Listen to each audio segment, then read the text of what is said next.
So far, we've covered quite a bit about lipid membranes and basically what kind of structures they can self-assemble into. But we kind of want to put everything together and see how we can actually model lipids. And one of the best examples that I can give is something called membrane deformation, because once you understand membrane deformation and basically how many different ways the membrane can be deformed, then it will really help us in being able to examine different things down the road and potentially even in a future research project. So a lot of the models that will be presented here, I won't really fully derive them, but a lot of the models that I'll be presenting are used in research and also in theoretical studies for biophysical modeling to see what kind of preferred structures are available, and as well to be able to characterize certain parameters as well. For example, how much bend a membrane has, how much force is required to break through a membrane. All of those things come from being able to understand each of these components. So I'm going to go through an overview of membrane modeling, then a couple of membrane geometries. Afterwards, we have to talk about free energy, because just like before we had the free energy of bending for DNA, we're going to do something like that for this as well, because membranes can also bend. After that, we want to take a look at models of membrane structures and energetics. So finally, we get to model lipid membranes. So in this case, when we're looking at these models, it's really not the same as the type of research I did. I actually modeled lipid membranes in terms of just trying to mimic the composition of the whatever membrane I was studying. So for example, if it was a bacterial model, or for example a bacterial cell I was mimicking to see how a drug interacted or something interacted with that cell, then I tried to mimic the lipid composition of that bacteria so that I could get the same electrostatics, or as close to the same electrostatics as I would the real thing. So in this case, for this course, we're not really looking at that. We're looking at modeling lipid membranes theoretically. So if you're interested in learning more about the experimental side of things, definitely ask me about it, because I'm more than happy to talk about it. But for this course specifically, we want to focus on mathematical modeling of lipid membranes. So there are four main ways of doing this. You can have essentially an array of springs, where we can test its elasticity and its compressibility. You can have a random surface where we can test to see how flat or thick the membrane is, and basically look at curvature and geometry. So when you're modeling it through random surface studies, it's more so being able to characterize the membrane's physical properties. Now, if you have two membranes, it's basically like a parallel plate capacitor, so you can also model it as a parallel plate capacitor, but also introduce additional components, for example, ion channels, all that stuff. You can even create an RC circuit so that you have an entire circuit created within the vicinity of your lipid membrane. Last but not least, you have the semi-permeable barrier model. So basically, instead of looking at your membrane model and looking at electrostatics or looking at its physical properties, we're going to just assume it's like a filter. So in these types of studies, you have a semi-permeable barrier as your lipid membrane, and there are some things that are going to go through it and some things that are not going to go through it. So this model is covered quite well in Physics 280. So if you've taken that before, then you've probably heard of different equilibriums, like the Donan equilibrium. So that would be more suitable for a discussion there. So I won't focus as much on that in this course. The other thing I wanted to just I want everybody to keep in mind is that I will be presenting quite a few mathematical models, but I won't go into much detail about them. So if you're looking into doing a modeling project for any of these, then by all means you can use any of those models and go forward with them. You can actually learn more about it, see how they can be applied, and that'd be more than enough. But for the purposes of this course alone, I won't be going through how it's derived, because it involves eigenvalues, matrices, second order partial derivatives, all that stuff, which I can't go through in this course due to the prerequisites not being there. So there will be mathematical models that I present so that you know these are the models that a lot of people have been using and modifying throughout the years. So looking at membrane deformation, there are actually different geometries of membrane deformation. So we kind of have to split them up into different types of deformation, and we have to analyze every single one. So at the very end of all this, which is quite a few slides, in order to calculate any type of energy, like free energy or energy penalty for membrane deformation, you actually have to analyze each of these separate components and then combine them together at the very end to get your total membrane deformation energy. So we are going to go through each one just so that you know what they mean. So I should probably go through that first. First, you have membrane deformation happening. This is your control. So basically, this is your equilibrium happy state of your membrane. Your membrane can stretch, which means that it's going to be deformed laterally.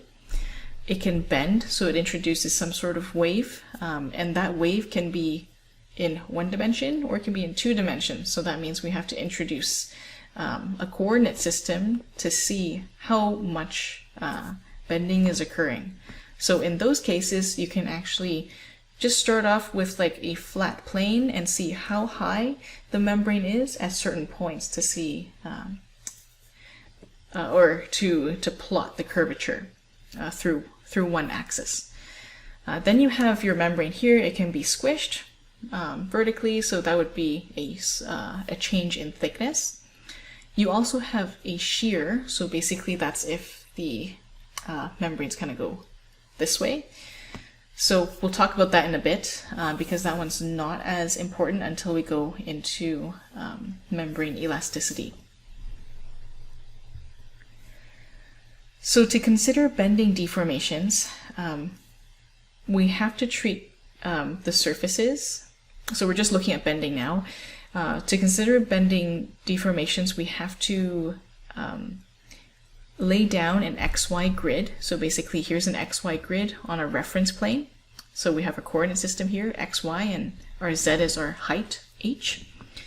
So we're going to introduce a variable H to represent the height of the membrane above that plane for all the coordinates. There's going to be a flat reference point or ideal position for the membrane, and by determining the change in height between two different coordinates, we'll know how much the membrane has been disturbed from its ideal position in a localized area. So once we have the height function, we can actually compute the curvature of the membrane, and this really helps us depict how much the membrane has deformed. So I will be going through the mathematical analysis step by step as simply as I can. But first of all, we need to see how we can even apply this whole height function if we have a really curvy membrane.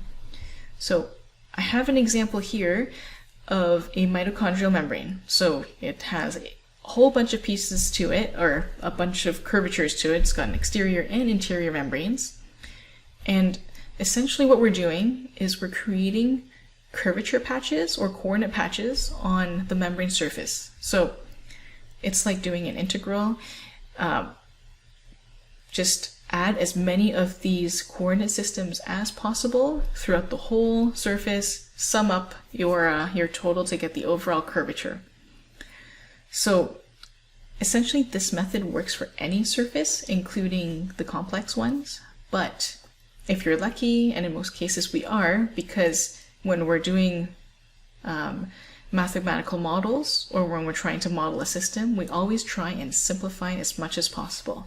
So if you actually simplify everything down so that your membrane can be represented by one function only, basically your membrane doesn't wrap in around itself, there are no multi-layers.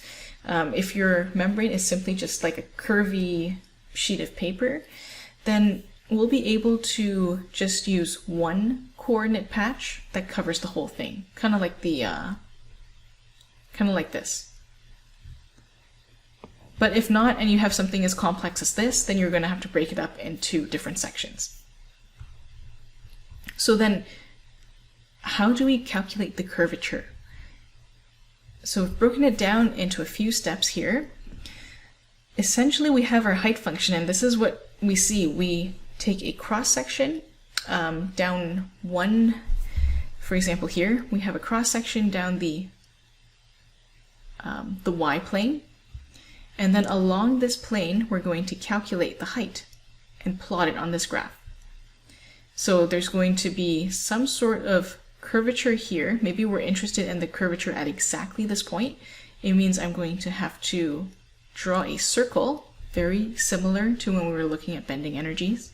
We're going to draw a circle here. It's going to have a radius to that point, and then we'll be able to use a parameter from there to calculate our curvature. So not only do you have to do a cross-section in the y direction, you also have to do a cross-section in the x direction, because they might give you different values of curvature. So because of this dual cross-section, it means we're going to have to use a matrix, and the more complex your curve, the more complex your functions will be. So the curvature is actually called kappa, so don't get that confused with the kappa that we presented before in the DNA lectures. So in this chapter, we're calling kappa curvature. And we can evaluate kappa by, number one, picking a point of interest and creating a tangent plane, just like we did before in the previous picture. You can expand the height in powers of x and y, and by expand, I mean a Taylor expansion, which I will explain in a bit. This creates a quadratic function, so you end up with something like this. But the most important thing is that we can define kappa as a 2x2 matrix for this case, because you have your x cross-section and your y cross-section, and there's going to be curvatures for each of those. And you have each of these individual kappa terms being equal to the second derivative of your height function with respect to x and y.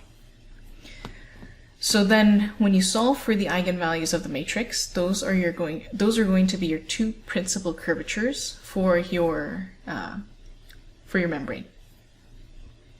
So now I kind of want to focus on what this means, expanding the height in powers of x and y, and essentially why we want to do that. So this is essentially a geometrical interpretation of the Taylor expansion of your height function. So first in A, what's happening here is you're representing the membrane as a small series of patches all across. So we're starting here on the plane, and we're going to raise that up to the curved structure. So we start off here, and then we're going to project whatever we have down towards this plane. So we have to create a grid system that can allow us to project different patches onto that plane. Afterwards, for each of those planes, you're going to do a full Taylor expansion. So the first thing we're going to do to try and mimic the shape of the curve is it's going to take a flat patch of the reference plane, translate it or push it up to the proper height, which would be the center of this. Then it is a curved membrane at an angle, so you're going to rotate it, which is why you now introduce an additional term or basically you've introduced an additional coordinate so that you can rotate it in another direction. And then the last thing you have to do is bend it. So that's your second expansion that you have to do. You have to incorporate a term that has to do with how much bending occurs after you translate and rotate it. So I'm hoping this kind of makes sense. These equations, like I said, you don't have to know them, but if you are interested in modeling stuff, then by all means they're there for you to take a look at. So now the last thing we haven't really talked about, not really the last thing, but the second last thing is compression and shearing.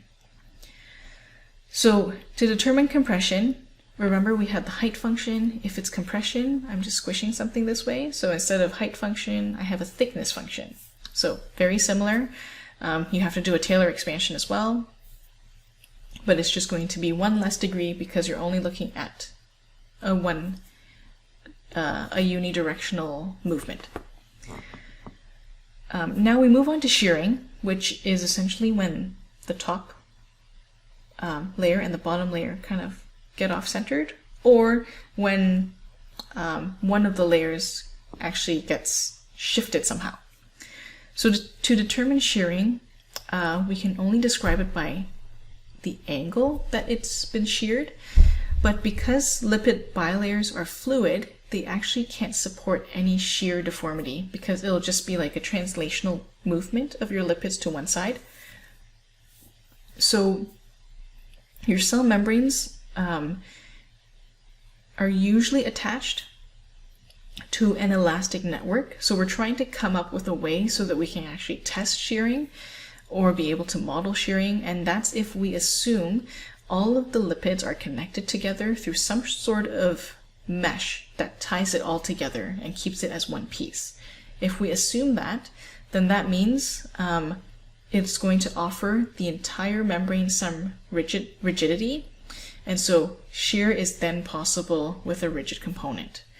So the only thing we would have left is to make sure we can model the membrane appropriately so that it is rigid at some points, and then we'll be able to determine shearing if we have a provided angle to analyze with.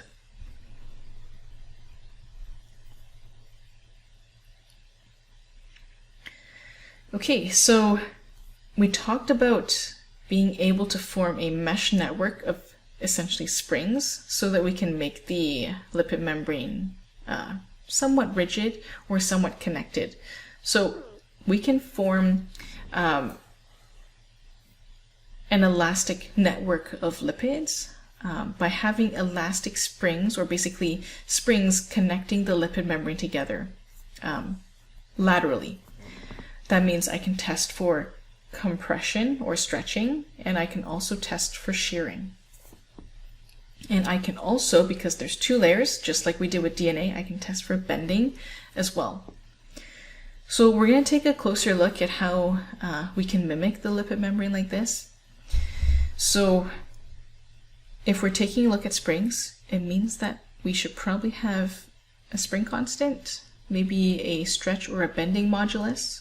So these are some things that are familiar to us already, but we're now taking a different spin on it.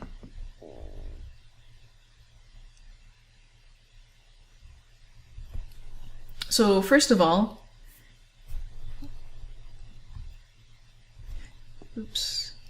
if we're able to determine the spring constant or assume that you have springs, we'll be able to determine energy. We'll also be able to determine the rigidity of a membrane. So I don't present these models specifically.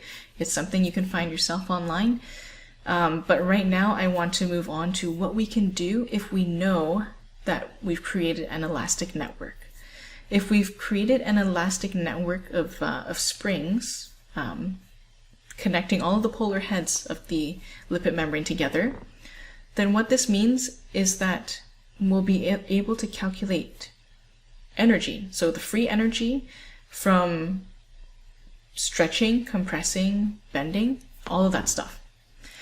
So we're going to take our knowledge from thermodynamics, from our DNA analysis, and then combine them so that we can properly analyze the free energy of membrane deformation. So remember, in order to get the free energy of membrane deformation, I have to look at those 4 different things. It's stretching, and also bending, and a few more things. So focusing on stretch now, we're going to call G stretch the free energy of a stretched membrane. Delta A is what we call the change in area on the membrane. A naught is the reference area, so a specific point. Ka is the stretch modulus. So we have this stretch modulus term, which represents the microscopic components of your lipid membrane. So then you get this term G stretch. Like I said, you won't have to apply this in this course, but this is a model that many people do use. And we can simplify that even more if we assume that the stretch is uniform. So if we have uniform stretching, we can simplify the equation, and basically this delta A over A naught can be factored out. And then you just end up with Ka over 2 times delta A over A naught squared.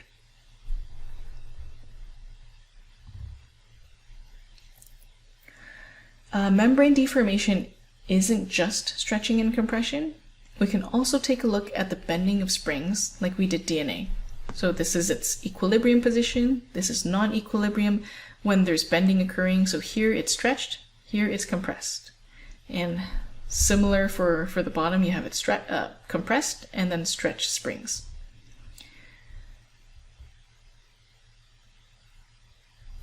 So in terms of bending, you can model this because up here, remember from before, we were able to model the bending of the membrane using a height function. So your free energy equation is going to be dependent on your height function, and you get this term over here. But there's actually more than just stretching and bending. We actually have 2 layers of lipids. So one of the things that we can do is actually just squish it or compress it this way. So we have to look at thickness. And remember, we had introduced the idea of having a thickness function. So your free energy thick is going to be based off of that thickness function, and you end up with Kt for the thickness modulus, and then you get this term over here. So now we have 2 new free energy equations that we can use.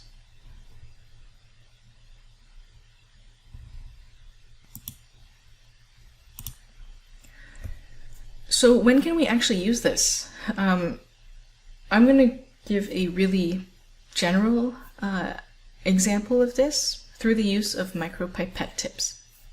So imagine you have a vesicle over here and you just want to test, you could do anything with this essentially. You can test to see whether there's ion channel formations here at the portion of the membrane vesicle that has been sucked up by the micropipette tip due to pressure. You can test how much force is required to break the membrane itself. So there are so many different types of experiments that you can do with this, and they all require mathematical models.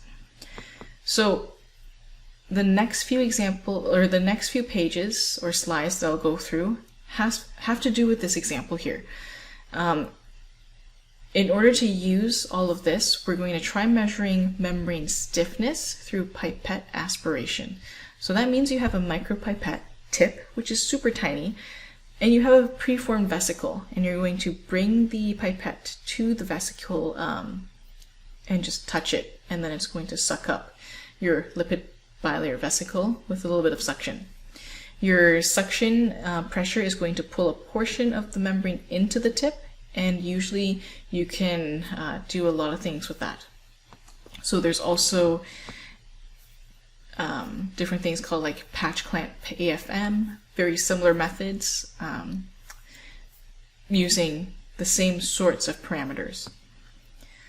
So in order to do a mathematical analysis for this, there's a few things that we have to define first, and those are the parameters. So you have tau for tension, You have Ka for the stretch modulus, and you have delta A over A naught for areal strain. So how much does the area get strained because of all that stretching? Looking at the diagram, I have Ri, or R1, for the vesicle portion that's in the micropipette, so it's more of like a hemisphere. You have L for the length of the membrane that has been sucked into the micropipette tip. You have D being the diameter of your micropipette tip, which you divide by half and you get R1. Then you have the actual vesicle. It's RV for the radius of the vesicle. So if I were to calculate the areal strain, I would use this model, which I won't derive, but this is the model that represents the areal strain for a pipette aspiration experiment. So then looking at all of the different free energies that are involved, what if I wanted to figure out the force required to pull out the tether? And that tether is just this.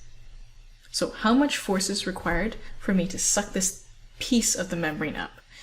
And it has everything to do with all of the components we just looked at before. In order to suck up a piece of the membrane, number one, it's going to have to be able to bend like this once it gets into the micropipette tip. Number two, it's going to have to elongate itself, so that means there's going to be stretching and compressing. And of course, a lot of bending involved, so that means you have to have bending free energy, stretching free energy. You're going to be sucking up the portion of the membrane with some pressure, so there has to be a measurement of pressure difference as well. And of course, there's going to be the applied load, or basically the applied force that comes from your device. So these are all defined here. I have my G bend being equal to this, where KB is just the term that's being used over here for your different coefficients and your moduli. So the stretching free energy can be modeled with Ka over 2, A minus A naught squared over A naught. So we have two terms for the free energy. Next, you have the free energy of pressure difference that needs to be accounted for as well. So you have this, and you have the work of the applied load. Now with all four of these things, essentially what we're doing is being able to calculate the free energy from the vesicle itself, and then the free energy from the tether, or the portion that's been sucked up.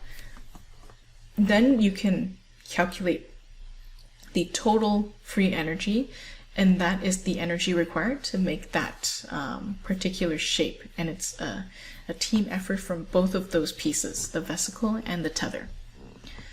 So if I wanted to calculate the force required to pull out the tether, I'm essentially looking for F, which is the force. But we first have to find an equation for G total, and that's just all of them added together, and you end up with this.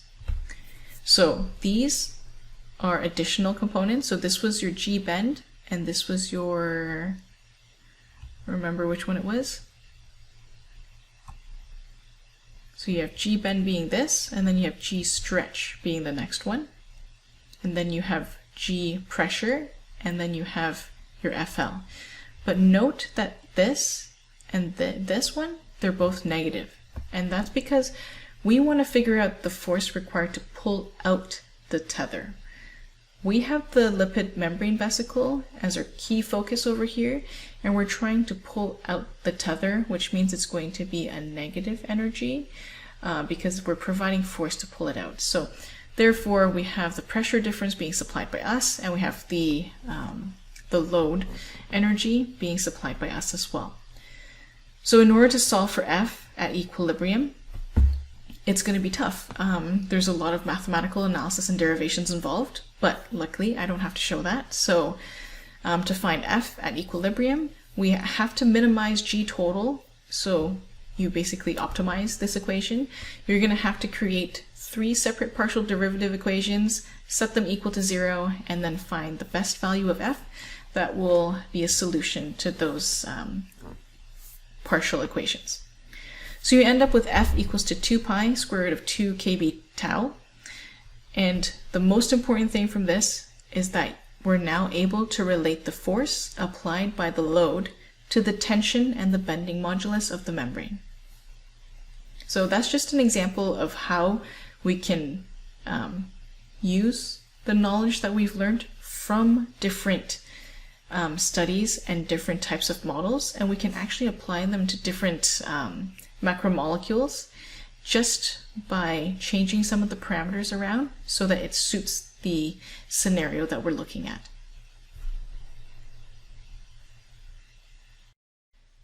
So now we're officially done with lipids, and I just want to go through a quick summary of everything that we've learned today. So primarily, we took a look at lipid organization and structure. I'd say it's really important to understand what lipid molecules look like and what their structure is, and basically how lipid membranes can form and what can go in them. Next, we discussed the energetics of lipid membrane self-assembly. So definitely familiarize yourself with the different types of shapes, sizes, and different models we can use for self-assembly. And last but not least, we looked at a specific example of being able to apply all of the knowledge that we've learned before to try and quantitatively analyze membrane deformation. So these are all mathematical models that were presented at the end and throughout the chapter. You're more than welcome to try and learn a little bit more about each of these, or introduce parameters that you think are important to see if these models can be improved for specific applications. And those would be types of things that I would be looking for the bonus modeling project.